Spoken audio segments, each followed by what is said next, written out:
Greetings.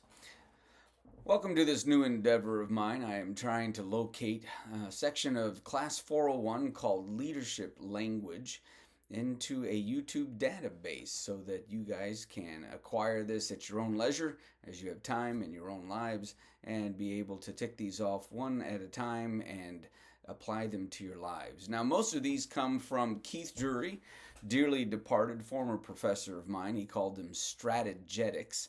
And so most of these are his from a class I took 3 decades ago. And so I hope that they are as useful and as meaningful to you as they have been to me in my life. I have gone on record as saying that this section of church leadership and parliamentary law that Coach Drury taught me so many years ago was the most pragmatic of classes that I had. So what this is designed to do is give you a word or a short phrase that in a pithy way locates as a mental hook a way of remembering a principle of leadership so that in a short phrase a principle of leadership can be acquired and you can apply it to your life in whatever section of life you're in, whether it be at home, at work, with yourself. I mean, the first person you need to learn to lead is yourself. So the first one that we'll look at today is called risk. One word. That's it. That's the mental hook. Risk. And risk is a one-word definition of leadership. In some ways, this speaks to the personality, or at least the willingness of the person who would be a leader. You cannot lead without putting your head on the chopping block. If there's a question or a quandary or a decision that your organization is trying to make, to speak up, to speak for direction, to provide some leadership and some influence in the midst of that, is going to require that you risk your reputation. There is no path of leadership that allows you to be a safe person. If you desire safety more than significance, leadership is not your bag.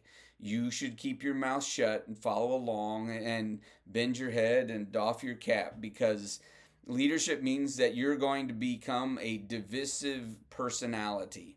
In fact, the more people you lead, the higher up in leadership you are, the more divisive you will become. Not because of any desire on your part to divide. In fact, in many ways, you're going to be wanting to unite people. But the reality is that the more you lead, the more you will divide. And so you have to be willing to take that risk. Every single decision you make is a risk that you take. Because if you're wrong, you may lose influence. You may lose your position. You may lose your job. You may lose your relationship. You cannot lead others without risking. It's simple truth. I would also, though, posit you cannot follow without risking. Even if you wait to see which way the crowd runs, the herd follows, you can go off the cliff with the rest of the myriads of the herd. So in choosing whom you follow, you are also choosing to risk. You're just placing your fate in the hands of someone you trust more than yourself. You would rather share a bit of the error with all the other followers than have the responsibility to yourself. Leadership is rarely fun. It is deeply meaningful, but you will be risking much in order to lead significantly. Well, that's our leadership principle number one, and in some ways it's a gut check.